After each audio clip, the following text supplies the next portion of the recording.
Hi armies, இன்றைக்கி நம்ம triangle love தான் பார்க்க போகிறோம். லாஸ்ட் பார்ட் நான் எதில் ஸ்டாப் பண்ணியிருந்தேனோ அதுலேருந்து கண்டினியூ பண்ணிக்கலாம். அதுக்கு முன்னாடி நீங்கள் ஒன்றும் நம்ம சேனலை சப்ஸ்கிரைப் பண்ணலன்னா மறக்காமல் சப்ஸ்கிரைப் பண்ணிவிடுங்க. வாங்க வீடியோக்குள்ளே போயிடலாம். ஸோ போன எபிசோடில் இந்த மாதிரி ஜங்குக்கு உங்களுக்கு ப்ரப்போஸ் பண்ணுற மாதிரி அப்படியே ஒரு இதில் எடுத்துகிட்டு போனேன். ஸோ அதுலேருந்து நான் கண்டினியூ பண்ணிக்கிறேன். நான் இதுக்கு மேலே இழுக்கிறதா இல்லை, எனக்கு ஒன்று பிடிச்சிருக்கு, நான் உன்னை லவ் பண்ணுறேன், நீ இதுக்கு என்ன சொல்கிற அப்படின்னு ஜங்குக்கு உங்ககிட்ட சொல்கிறாரு. உடனே நீங்கள் இதுக்கு நான் என்ன சொல்லணும்னு நினைக்கிறேன், நான் எஸ்ன்னு சொல்லணும்னு நினைக்கிறியா இல்லை நோன்னு சொல்லணும்னு நினைக்கிறியா அப்படின்ட்டு ஒரு மாதிரி சிரிச்சுக்கிட்டே கேட்குறீங்களா. அவருக்கு ஒன்றுமே புரியல நீங்கள் என்ன சொல்கிறீங்கன்ட்டு. இல்லை எனக்கு ஒன்றும் புரியல, நீ என்ன சொல்கிற, எனக்கு ஒன்றும் புரியல. நான் என்ன சொல்கிறேன்னா, டே ஜங்குக்கா, சார் கூப்பிட்றாங்க. ஆமாம், அங்கே 2 பேரும் என்ன பண்ணுறீங்க அப்படின்னு சொல்லிட்டு உங்களோட கிளாஸ்மேட்டோ இல்லை யாரோ ஒரு பையனோ, தெரிஞ்ச பையனோ உங்கள் 2 பேரையும் கூப்பிட்றாங்க. ஸோ நீங்கள் அப்படியே ஏதோ சொல்ல வரேன்னு சொல்லிட்டு நடுவில் எழுந்து போகிறீங்களா. ஜேகே உங்களை கூப்பிட்டு நீ ஏதோ சொல்ல வந்தியே சொல்லு அப்படின்னு கேட்குறாரு. நீங்கள் உடனே இப்போது என்னால் சொல்ல முடியாது, சார் வேறு கூப்பிட்றாரு, நம்ம போகலாம், நான் மேபி நாளைக்கு சொல்கிறேன் அப்படின்னு நீங்கள் சொல்லிட்டு போகிறீங்க. ஜேகேக்கு இங்கே ஒன்றும் புரியல, மண்டே குழம்புது, ஐயோ என்னடா பண்ணுறா இவ அப்படின்னு சொல்லிட்டு. ஸோ அப்படியே இப்போது அடுத்த நாள் கட்டுறாங்க. அடுத்த நாள் எல்லோரும் ஸ்கூலுக்கு தான் கிளம்புறாங்க. இப்போது உங்களையும் கட்டுறாங்க. நீங்கள் ஸ்கூலுக்குள்ளே என்ட்ரி ஆகுறீங்க. என்ட்ரி ஆனோடனே சுற்றி முற்றி பார்க்குறீங்க. நீங்கள் ஒருத்தர் தேடுறீங்க, ஆனால் அவரை காணோம். சரி, கிளாஸ்லலாம் போய் பார்க்குறீங்க, ஆனால் அவர் வரவே இல்லை.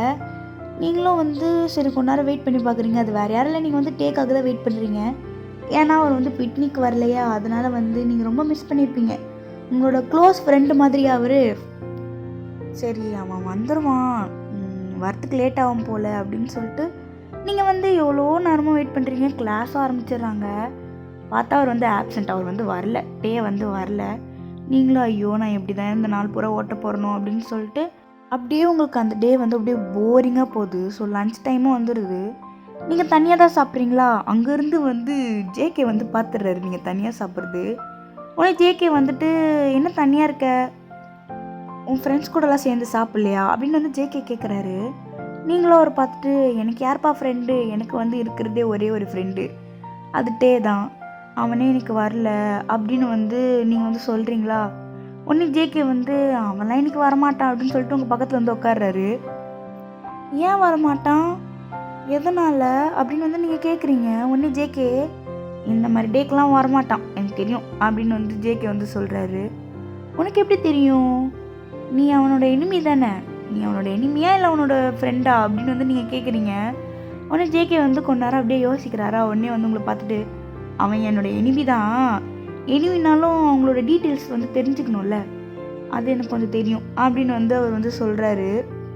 ஓஹோ அப்படியா, சரி சரி அப்படின்னு சொல்லிட்டு உங்கள் வேலையை கண்டினியூ பண்ணுறீங்க. ஆமாம், நீ சாப்பிட்ல. இல்லை நான் சாப்பிட்ணும், அங்கே என் ஃப்ரெண்ட்ஸ் வெயிட் பண்ணுறாங்க, நான் போய் சாப்பிட்ணும். சரி போய் சாப்பிடு, ஏன் இங்கே உட்காந்து இருக்க அப்படின்னு நீங்கள் கேட்குறீங்க. இல்லை நேற்று நான் ஒன்று சொன்னேனே, நீ கூட அதுக்கு ஒன்று சொல்ல வந்த, அதான் என்ன சொல்ல வந்தேன்னு கேட்க தான் வந்தேன் அப்படின்னு ஒரு கேட்குறாரு உங்ககிட்ட. நேற்று என்ன சொன்னேன் என்கிட்ட. உடனே அவர் நேற்று நான் ஒன்று சொன்னேனே, அந்த லேக் பக்கத்தில் நம்ம 2 பேரும் உட்காந்துருந்தோமே, அதுக்குள்ளே மறந்துட்டியா அப்படின்னு அவர் கேட்குறாரு. அப்படியா, நேற்று அப்படின்னா சொன்னேன், எனக்கு ஞாபகம் இல்லையே. உங்களுக்கு என்னன்னு தெரியும், இருந்தாலும் தெரியாத மாதிரி ஒரு ஆக்ட் போடுறீங்க. அவர் அப்படியே உங்களே பேக்குன்னு பார்க்குறாரா. பார்த்துட்டு உடனே மூஞ்சி தூக்கி வச்சுக்கிறாரு. சரிப்பா, இப்போ எதுக்கு கோச்சிக்கிற, நான் சொல்கிறேன். அதாவது நான் நேற்று என்ன சொல்ல வந்தேன்னா, அச்சோ பெல் அடிச்சிட்டாங்க, சரி நான் கிளம்புறேன். இல்லை இன்னைக்கு ஈவினிங், இல்லைனா நான் நாளைக்கு சொல்லிடுறேன் அப்படின்னு சொல்லிட்டு நீங்கள் குடுகுடுன்னு போயிடுறீங்களா. உடனே அவர் எனக்கு புரியல, ஏன் இப்போயே சொன்னால் என்ன அவளுக்குன்னு சொல்லிட்டு ஒரு மாதிரி டென்ஷனாக உட்காந்து இருக்காரு. மனுஷன் வேற சாப்பிடாம உட்காந்து உங்ககிட்ட பேசியிருந்தாரு. சரி அப்படியே அந்த டைமும் அப்படியே போகுது. ஸோ ஸ்கூல் முடிஞ்சிருது. இப்போ நீங்கள் தனியாக தான் போய்கிட்டு இருக்கீங்க. அப்போது ஜேகே உங்களை பார்க்குறாரு நீங்கள் தனியாக போகிறது. சரி நம்மளும் கூட போவோம் அப்படின்னு சொல்லிட்டு ஜேகே உங்கள் கூட வராரா. நீங்களும் என்ன இந்த பக்கம், நீ உன் ஃப்ரெண்ட்ஸ் கூட போகல, இல்லை நீ தனியாக போறியா, அதான் உன்னை பார்த்து உன் கூட வந்தேன். ஓஹோ! நான் தனியாக போகிறேன்னு சொல்லிட்டு என் கூட வந்தியா, இல்லை வேறு எதுக்காவது வந்தியா அப்படின்னு வந்து நீங்கள் கேட்குறீங்க. அப்படிலாம் இல்லை, நீ தனியாக போகிறேன்னு சொல்லிட்டு வந்தேன். எப்பவுமே உன் கூட ஒருத்தன் இஞ்சி தின்ன குரங்க மாதிரி ஒருத்தன் இருப்பானே, அவன் வருவானே, சரி அவன் இல்லாமல் தனியாக போகிற கொஞ்சம் சேஃப்டிக்கு அப்படின்னு சொல்லிட்டு உன் கூட வந்தேன். என்னது இஞ்சி தின்ன குரங்கா? நீ எப்படி அவனை பார்த்து இஞ்சி தின்ன குரங்குன்னு சொல்லலாம் அப்படின்னு வந்து நீங்கள் கேட்குறீங்க. உடனே வந்து ஜேகே வந்து, ஏன் அவனை சொன்னால் உனக்கு ஏன் கோவம் வருது, உனக்குன்னா அவனை அவ்வளோ பிடிக்குமா?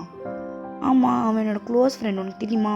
இந்த ஸ்கூலுக்கு வந்தே நான் அவன்கிட்ட தான் வந்து முதல்ல பிரச்சனை பண்ணேன், அப்புறம் முதல்ல நல்லா பேசினேன். அதனால் அவன் வந்து என்னோடய க்ளோஸ் ஃப்ரெண்ட், நீ அப்படி சொல்கிறதுக்கு உனக்கு வந்து எந்த உரிமையும் இல்லை அப்படின்னு வந்து நீங்கள் சொல்கிறீங்க. உடனே ஜேகே வந்து சிரிச்சுட்டு, எனக்கு எந்த உரிமையும் இல்லையா, சரி சரி அப்படின்றாரு. சரி நீ வந்ததே இந்த வருஷம்தான், எப்படி உனக்கு அவ்வளோ க்ளோஸ் ஆகிட்டான் அவன் உனக்கு அப்படின்னு வந்து ஜேகே கேட்குறாரு.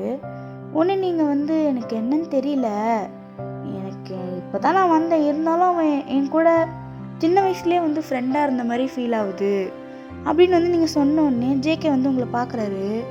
உங்களை பார்த்துட்டு, சின்ன வயசுலேருந்தே ஃப்ரெண்டான மாதிரி ஃபீல் ஆகுதா, உனக்கு எல்லாம் ஞாபகம் வந்துச்சா அப்படின்னு வந்து அவர் கேட்குறாரு. உடனே நீங்கள் அவரை பார்த்துட்டு, ஞாபகம் வந்துச்சா, புரியல. இல்லை இல்லை ஒன்றும் இல்லை அப்படின்னு சொல்லிட்டு அவர் நார்மலாகிடுறாரு. நீங்களும் ஒவ்வொரு கண்ணில் பார்த்துட்டு அப்படியே மனசுலேயே நினைக்கிறீங்க, என்ன இவனுக்கு பைத்தியம் கீத்தியே பிடிச்சிச்சா, என்னென்னமோ வளர்றான் அப்படின்னு சொல்லிட்டு பார்க்குறீங்க. ஸோ அப்படியே வந்து நீங்கள் உங்கள் வீட்டுக்கு போகிறீங்க. நீங்கள் உங்கள் வீட்டுக்கு போகிற வரைக்கும் உங்கள் கூட வந்து ஜேகே வந்து வராரு, உங்கள் கூட வந்து துணையாக வராரு. சரி நீங்களும் உங்கள் வீட்டு வாசல் நின்றுட்டு, சரி பார்த்து பத்திரமா போனேன் அப்படின்னு சொல்லிட்டு சிரிச்சுட்டே உள்ளே போகிறீங்க. அவரும் உங்களை பார்த்துட்டு அப்படியே சிரிச்சுனே வந்து நிற்கிறாரா, நீங்கள் உள்ளே போயிடுறீங்க. அப்படி இருந்தும் அவர் வந்து வெளில வந்து நின்று அப்படியே சிரிச்சுனே இருக்காரு. ஸோ சடனாக அவர் வந்து திரும்பி பார்க்குறாரு. பார்த்தா வீதா, அதாவது டே வந்து அங்கே நிற்கிறாரு. ஏன்னா அவர் வீடு ஆப்போசிட்லேயே இருக்கா. அவரோட வீட்டு வாசல்லே வந்து நின்று ஜங்குக்கை தான் பார்த்துக்கிட்டு இருக்காரு. நீ என்ன பண்ணுறீங்க அப்படின்னு வந்து ஜங்கு கேட்குறாரு. உடனே டே, அது நான் கேட்கணும், என் ஏரியாவில் நீ என்ன பண்ணுறீங்க? ஏன் உன் ஏரியானா யாரோ வரக்கூடாதா என்ன எழுதி வச்சுருக்கியா, என் ஏரியாவில் யாரோ வரக்கூடாது அப்படின்னு சொல்லிட்டு? உன்னை பார்த்தாலே எரிச்சலாக இருக்குது செக் அப்படின்னு வந்து சொல்லிட்டு ஜங்குக்கு வந்து அங்கேருந்து கிளம்புறாரு. வியோ ஒன்றும் சொல்ல, அவர் கம்முனா நின்று ஜங்குக்கு போகிறத தான் பார்க்குறாரு. ஸோ அப்படியே வந்து டைம் ஸ்கிப் ஆகுது.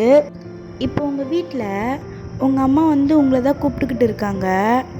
வயன் வயன், வயன், நான் கூப்பிட்றது கேட்குதா இல்லையா, இல்லை கேட்காத மாதிரி நடிக்கிறியா அப்படின்னு சொல்லிட்டு உங்கள் ரூம்குள்ளே தான் வராங்க. இவ்வளோ நேரம் உட்காந்து ஃபோனை நோண்டின்னு இருப்பீங்க. ஆனால் உங்கள் அம்மா உங்களை கூப்பிட்ற சத்தம் கேட்டோடனே டக்கு டக்குன்னு எல்லாம் எடுத்து வச்சுட்டு படிக்கிற மாதிரி ஒரு பில்டப் பண்ணுறீங்க. உங்கள் அம்மா வந்து உங்களை பார்க்குறாங்க. பார்த்துட்டு, ஐயோ பிள்ளை படிக்குதே, சரி இவ்வளோ வேலை வாங்கலாம் நினச்சோம் அப்படின்னு சொல்லிட்டு கிட்டே வந்துட்டு, படிக்கிறியாம்மா, சரி படி அப்படின்னு வந்து உங்கள் அம்மா சொல்கிறாங்க. ஒன்று நீங்களும் உங்கள் அம்மாவை பற்றி இன்னும் இழிச்சிட்டப்பா படிக்கிற மாதிரி அப்படியே ஒரு ஆக்ஷனை போட்டுக்கிட்டு இருக்கீங்களா. டக்குன்னு உங்கள் அம்மா உங்களோட எப்படி சொல்கிறது, அந்த பில்லோக்கு அடியில் நீங்கள் ஒழிச்சு வச்சுருக்க அந்த ஃபோனை டக்குன்னு எடுத்துகிட்டு, என்கிட்டேவா நீ நடிக்கிற, என்கிட்டேவா உன் பில்டப்பை காட்டின்னு இருக்க அப்படின்னு சொல்லிட்டு உங்கள் மண்டமல்லே 4 கொட்டு விட்றாங்க. அம்மா இப்படியாம்மா கொட்டுவ, வலிக்குது, பின்ன உன்னை கொட்டாமல் தூக்கி வச்சு கொஞ்சம் சொல்கிறியாடி. நானே ஒரு செகண்டில் ஷாக் ஆகிட்டேன், என்னடா நம்ம பொண்ணு படிக்குதுன்ட்டு. அப்புறம் பார்த்தா என்னடா தலைக்கணி அடியில் லைட்டாக எரியுதுன்னு பார்த்தா நீ பண்ணுறதுல இல்லைங்கடி வேலை தானா, என்கிட்டயே உன் வேலையை கட்டுறியா. இந்த வானமே இடிஞ்சு விழுந்தாலும் நீ உட்காந்து படிக்க போகிறதுல எனக்கு நல்லாவே தெரியும், இருந்தாலும் நான் ஏமாந்துட்டேன். சரி விடு, இந்த பிடி காசை ஒழுங்கு மட்டும் போய் நான் அதில் வந்து எழுதி வச்சுருக்கேன், அதெல்லாம் வாங்கிட்டு வந்துடும் அப்போ அப்படின்னு உங்கள் அம்மா சொன்னோன்னே, ஐயா என்னாலாம் போக முடியாது, எனக்கு உடம்பெல்லாம் வலிக்குது, நீ போ, எனக்கு வந்து நிறைய வேலை இருக்குது அப்படின்னு வந்து நீங்கள் சொல்கிறீங்க. உடனே உங்கள் அம்மா, என்ன பெரிய வேலை இருக்குது உனக்கு, இப்போ நீ பொறியா இல்லைன்னா நான் ஏதாவது பண்ணுறேன், ஒழுங்குமதியாக போ அப்படின்னு வந்து உங்கள் அம்மா வந்து கத்துறாங்க. அம்மா அப்பாவை போக சொல்லுமா, நான் போ, நைட் டைம்லலாம் என்னால் போக முடியாது, குளிருது போ அப்படின்னு வந்து நீங்கள் சொல்கிறீங்க. அப்பா வீட்டில் இருந்தாருன்னா நான் அவரை போன்னு சொல்லியிருந்திருப்பேன். அப்பா வெளில போயிருக்காரு, அதனால் வந்து வேறு வழியில் நீ தான் போகணும், ஏன் நீ போயேன், ஏன் என்ன அனுப்புகிற அப்படின்னு வந்து நீங்கள் கேட்குறீங்க. உடனே உங்கள் அம்மா, சரி நான் போகிறேன், நீ கிச்சனுக்கு போய் வெங்காயம், தக்காளி, கேரட்டு, பீன்ஸு அப்படியே அடிக்கினே போகிறாங்க, அது எல்லாமே வெட்டி வச்சிரு, நான் போய் வாங்கிட்டு வந்துடுறேன் சரியா அப்படின்னு வந்து அவங்க சொன்ன உடனே, வேணாம் கொடு, நானே போய் வாங்கிட்டு வந்துடுறேன் அப்படின்னு சொல்லிட்டு நீங்கள் வந்து கிளம்பிடுறீங்க. ஸோ அப்படியே வந்து டைம் போகுது. நீங்களும் வந்து ஃபேன்சி ஸ்டோருக்கு போய் என்னென்னலாம் வாங்கணுமோ அதெல்லாம் வாங்கிட்டு வந்துடுறீங்க. ஸோ அப்படியே வழியிலே வந்து இந்த மாதிரி வந்து ஃபாஸ்ட் ஃபுட் கடைலாம் இருக்கும்ல, அந்த கடையில் இப்போது எதாவது சமைச்சு அப்படி நெருப்பில் அப்படி கொழுந்து விட்டு எரியுமே, அந்த மாதிரி வந்து ஒருத்தர் வந்து சமைச்சிக்கிட்டே இருக்காரு. ஸோ அப்படியே நீங்களும் வந்து கேஷுவலாக அங்கே வந்து போய்கிட்டே இருக்கும்போது நீங்கள் சடனாக வந்து அதை பார்க்குறீங்க. அப்படியே ஃபயர் வந்து ரொம்ப அதிகமாக வருதா, உங்களுக்கு டக்குன்னு என்ன ஆகுதுன்னே தெரில. தலையெல்லாம் வலிக்குது, என்னென்னமோ வந்துட்டு போகுது. நீங்கள் டக்குன்னு உங்கள் கையில் இருக்கிற பொருள்லாம் வந்து கீழே போட்டு உங்கள் தலையை பிடிச்சிருக்கீங்க. பிடிச்சிட்டு அப்படியே உக்காந்துடுறீங்களா, உங்களால் வந்து முடியல, கேராயிடுது, கத்துறீங்க, உங்களுக்கு செம்மையாக வலிக்குது, அப்படியே கீழே விழுந்துடுறீங்க. உங்கள் அக்கம் பக்கத்தில் இருக்கிறவங்களாம் வராங்க, என்னம்மா ஆச்சு என்ன அப்படின்லாம் கேட்குறாங்க. நீங்கள் ஸ்டில் வந்து உங்கள் தலையை வந்து ரொம்ப டைட்டாக பிடிச்சிட்டு கத்திக்கிட்டே தான் இருக்கீங்க. அந்த வழியாக தான் வந்து வந்து போய்கிட்டே இருக்காரு. அவர் பார்க்குறாரு என்ன அங்கே கூட்டமாக இருக்குன்னு சொல்லிட்டு கிட்ட வந்து பார்த்தா, நீங்கள் இந்த மாதிரி பண்ணுறதை பார்த்தோன்னே அவருக்கு செம பயமாயிடுது. டக்குன்னு வந்து உங்கள் கிட்ட வந்துட்டு ஒயன் என்னாச்சு, ஏன் இப்படி பண்ணுற அப்படின்னு சொல்லிட்டு உங்கள் தலையில் நீங்கள் ரொம்ப டைட்டாக பிடிச்சிருப்பீங்களா, உங்கள் முடியெல்லாம் செம்ம டைட்டாக அப்படி பிடிச்சி ஏதோ பிச்சு இழுக்கிற மாதிரி அவ்வளோ டைட்டாக பிடிச்சிருப்பீங்க. உடனே அதெல்லாம் வந்து விளக்குறாரு, அப்படியே எடுக்கிறாரு. ஏன் இவ்வளோ டைட்டாக பிடிச்சிருக்க, என்ன ஆச்சு சொல்லுன்றாரு. ஆனால் நீங்கள் வந்து அதேமாரி வந்து உங்கள் எப்படி சொல்கிறது, ரொம்ப தலைவலிக்குது, உங்களால் முடியல, ஒரு மாதிரி ஆகுதா, நீங்கள் வந்து ஸ்டில் வந்து கத்திக்கிட்டே தான் இருக்கீங்க. சடனாக அப்படியே வந்து மயக்கமாக போட்டுடுறீங்க. உடனே வந்துட்டு வேறு வழியே இல்லை, ஆம்புலன்ஸுக்கு கால் பண்ணலாம் அப்படின்னு சொல்லிட்டு ஆம்புலன்ஸுக்கெலாம் கால் பண்ணிட்டு ஹாஸ்பிட்டலுக்கு கூட்டிகிட்டு போயிடுறாங்க. இப்போ ஹாஸ்பிட்டலில் வந்து அப்புறமா உங்கள் அப்பா அம்மா தான் இருக்காங்க. இந்த மாதிரி டாக்டரும் உங்களை செக் பண்ணிட்டு வெளில வந்த உடனே உங்கள் அப்பா வந்து கேட்குறாரு, என் பொண்ணுக்கு என்னாச்சு டாக்டர் அப்படின்லாம் வந்து கேட்குறாரு.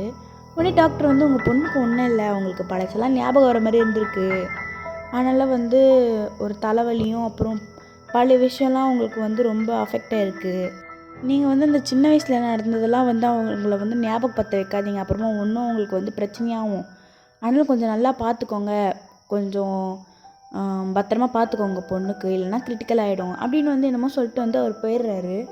உடனே வந்து உங்கள் அப்பாவும் வந்து பார்த்துட்டு ரொம்ப நன்றிப்பா, நீ இல்லைன்னா யார் வந்து கூட்டின்னு வந்து விட்டுருப்பாங்க அப்படின்லாம் வந்து தேங்க்யூ சொல்கிறாரு. பரவாயில்ல அங்கிள், என்ன இருந்தாலும் அவன் என்னோட ஃப்ரெண்டு அப்படின்னு வந்து சொல்லிவிட்டு, சரி நான் வந்து இங்கேருந்து கிளம்புறேன், எங்கள் அப்பா தனியாக இருப்பார் வீட்டில் அப்படின்னு சொல்லிட்டு வந்து கிளம்பிடுறாரு. ஸோ வந்து இப்போது வந்து அந்த ஹாஸ்பிட்டலில் விட்டு வெளில வரும்போது கரெக்டாக ஜங்குக்கு வராரு. ஜங்குக்கு வந்து எல்லா விஷயமே தெரிஞ்சிருக்கும். ஏன்னா வந்து ஜங்குக்கோட அப்பாவும் ஒயனோட அப்பாவும் ஃப்ரெண்டு. அதுக்கப்புறமா வந்து எப்படியோ ஒயனோட அப்பா வந்து அவங்க ஜங்குக்கோட அப்பா கிட்ட சொல்லியிருப்பாங்க.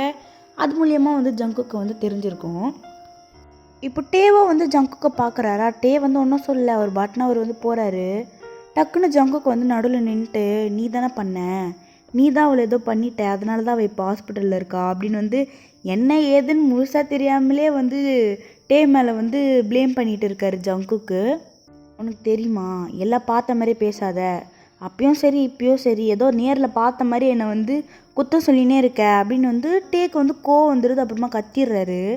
ஒன்று ஜங்குக்கு வந்து இங்கே பாரு, கத்துற வேலை என்கிட்ட வேண்டாம், கத்துறதுக்கு உனக்கு ஒரு உரிமையும் இல்லை, ஏன்னா நீ பண்ண வேலை அப்படி, நீ அந்த மாதிரி ஆள், உன்னை எல்லாருமே அதுக்கு தான் சந்தேகப்படுவாங்க, அதுவும் இல்லாமல் நீ அந்த வேலையை தானே பண்ணிட்டு வந்திருக்க, அப்போ நீ என்ன பண்ணுறதா இருந்தாலும் அது உன் மேலே தான் தப்பாக இருக்கும் அப்படின்னு வந்து ஜங்குக்கு வந்து என்ன சொல்லணும்னு தெரியாமல் என்னென்னமோ வந்து சொல்கிறாரு. வந்து இங்கே பாரு, லூஸு மாதிரி ஏதோ வளரின்னு இருக்காத, எனக்கு நிறைய வேலை இருக்குது, உன்ன மாதிரிலாம் நான் வீட்டில் வெட்டியாலாம் இல்லைண்ணே அப்படின்னு வந்து வந்து சொன்னோன்னே ஜங்குக்கு வந்து செம்மக்கோ வந்துடுது. ஒன்று என்ன பண்ணிடுறாரு, அவர் வந்து காலரை பிடிச்சிட்டு, என்ன ஓவராக பேசுகிற, நீ என்ன பண்ணன்னு உனக்கு ஞாபகம் இருக்கா இல்லையா அப்படின்னு வந்து ஜங்குக்கு வந்து கிட்ட வந்து கொஞ்சம் லோ வயசில் சொல்கிறாரு. வந்து அதை யோசிச்சுட்டு, இங்கே பாரு நான் எதுவுமே வேணுட்டு பண்ணலை, எல்லாமே தெரியாமல் நடந்து போச்சு அப்படின்னு வந்து சொன்னோடனே உடனே ஜங்குக்கு வந்து வந்து தள்ளி விட்டு, என்ன தெரியாமல் நடந்து போச்சு எனக்கு புரியல, என் விஷயத்த கூட சரி போனால் போதுன்னு உன்னை மன்னிச்சு விட்டுருவேன், ஆனால் உங்கள் அம்மா வந்து உன்னாலேயே இறந்துட்டாங்களே, அந்த விஷயம் வந்து உனக்கு ஒன்றுமே உறுத்தலையா, எப்படி நீ இவ்வளோ நாளாக உயிரோடு இருக்க எனக்கு புரியல, நான் அந்த உன் இடத்துல எப்பயும் எங்கள் அம்மா கூடயே போயிருந்துருப்பேன், உன்ன மாதிரிலாம் உட்காந்து கொட்டிக்கிட்டு இருந்திருக்க மாட்டேன், உனக்கும் உங்கள் அப்பாவுக்கும் சூடு சொரணம் ஒன்றுமே இல்லையா, நீங்கள் சாப்பாடு தான் சாப்பிட்றீங்களா இல்லை வேறு ஏதாவது அப்படின்னு சொல்லிட்டு ஜங்கு கிழக்கிறாரா. உடனே வந்து வந்து செம்ம கோவமாயிடுது. அவர் வந்து என்ன பண்ணிடுறாரு, டக்குன்னு ஜங்குக்கு வந்து பஞ்ச் பண்ணிடுறாரு. உடனே ஜங்குக்கு என்னையே விட அடிக்கிற, உண்மையாக சொன்னால் உனக்கு கசக்குதா அப்படின்னு சொல்லிட்டு அவரும் வந்து இறங்கி அடிக்க ஆரம்பிச்சிடுறாரு. 2 பேரும் செம்மையாக சண்டை போட்டுக்கிறாங்க. இப்போ அந்த இடத்துல ஜங்குக்கோட அப்பா தான் வராரு. இவங்க 2 பேரும் அடிச்சுக்கிறத பார்த்துட்டு உடனே கிட்ட வந்து அவர் தடுத்து விட்டுறாரு. தடுத்து விட்டுட்டு ஜங்குக்கு தான் போட்டு அடிக்கிறாரு. ஜங்குக்கு போட்டு அடிச்சுட்டு, கண்டவங்க கூடலாம் எதுக்குடா நீ போய் சண்டை போடுற? ரோட்டில் போகிறவங்க கூடலாம் இப்படி தான் சண்டை போட்டுன்னு இருப்பியா? அப்படின்னு வந்து ஜங்கு கிட்ட சொல்லிட்டு, வா நம்ம உள்ளே போய் வயனை பார்க்கலாம் அப்படின்னு சொல்லிட்டு அவர் வந்து கூட்டிகிட்டு போயிடுறாரு ஜங்குக்கை. இந்த மாதிரி வந்து ஜங்குக் பேசினது, அப்புறமா ஜங்குக்கு அவங்க அப்பா பேசினது வந்து டேக்கு வந்து ரொம்ப ஹர்ட் ஆகிடுச்சு. ரொம்ப அவரால் எப்படி சொல்கிறது, அழவும் முடியாமல் எதுவுமே பண்ண முடியாமல் ஒரு மாதிரி கஷ்டமாக இருக்குது. அவருக்கு வந்து அழவே முடியல. அழுதுடலாம், அழுதுட்டா வச்சு ஏதாவது ஃப்ரீயாக இருக்கும் அப்படின்னு நினச்சா கூட அவரால் வந்து அழவே முடியல. அவர் இத்தனை வருஷமாக அவர் இதை தான் பார்த்துட்டு வர்றதுனால பழகுனது தானே அப்படின்னு சொல்லிட்டு அவர் வந்து போயிடுறாரு அவர் வீட்டுக்கு. ஸோ டேவும் வந்து அவரோட வீட்டுக்கு போயிடுறாரு. அவர் வீட்டுக்கு போனோடனே அவங்க அப்பா தான், வாப்பா வாப்பா ஏன்ப்பா இவ்வளோ நேரம் என்னாச்சு, வா சாப்பிட்லாம் அப்படின்னு சொல்லிட்டு அவர் வந்து கூப்பிட்றாரு. உடனே டே வந்து எனக்கு பசிக்கல, எனக்கு வேணாம் அப்படின்னு வந்து சொல்லிட்டு அவர் ரூம்குள்ளே போயிடுறாரு. டேயோட அப்பாவும் பார்க்குறாரு, எதுக்கு இவன் இப்படி பண்ணுறான்னு சொல்லிட்டு. சரி அப்படின்னு சொல்லிட்டு தட்டில் வந்து சாப்பாடெலாம் போட்டுட்டு அவர் வந்து எடுத்துகிட்டு போகிறாரு. எடுத்துகிட்டு போய் கதவுலாம் தட்டி இந்த மாதிரி வந்து கொடுக்குறாரா. உடனே டே வந்து, நான் தான் வேணான்னு சொன்னேன்ல, எதுக்கு எடுத்துகிட்டு வந்தீங்க, எனக்கு வேணாம் நீங்கள் எடுத்துகிட்டு போங்க அப்படின்னு வந்து டே வந்து கத்துறாரு. உடனே அவங்க அப்பாவும் வந்து, இந்த மாதிரி சாப்பிடுப்பா, சாப்பிடாமலாம் இருக்காத, உடம்புக்கு நல்லதில்லை அப்படின்னு வந்து அவர் வந்து சொல்கிறாரு. டேக்கு வந்து இந்த மாதிரி ஜங்குக் பேசினதே அப்படியே மைண்ட்லேயே இருக்கா. டக்குன்னு ஒரு கோவத்தில் என்ன பண்ணிடுறாரு, சாப்பாடை வந்து தள்ளி விட்டுறாரு, கீழே தட்டி விட்டு, நான் தான் வேணான்னு சொல்கிறேன்ல, எதுக்கு தேவையில்லாமல் என்னை கம்பல் பண்ணிக்கிட்டு இருக்கீங்க, தயவு செஞ்சு எனக்கு கொஞ்சம் நிம்மதியாக விடுங்க, நீ இப்படி எரிச்சல் பண்ணுறதை பார்த்தா எனக்கு வந்து எப்படி என்ன பண்ணுறதுனே தெரியல, பேசாமல் எங்கள் அம்மா கூடயே நீயே போய் சேர்ந்துருக்க வேண்டியதானே, என் உயிரை வேண்ட தொலைகிற, நீ பண்ண வேலையினால எல்லாருமே என்ன தான் வெறுக்கிறாங்க அப்படின்னு வந்து அவர் வந்து ஜங்குக் மேலே இருக்கிற வெறியை தூக்கி அவங்க அப்பா மேலே வந்து காட்டிக்கிட்டு இருக்காரு.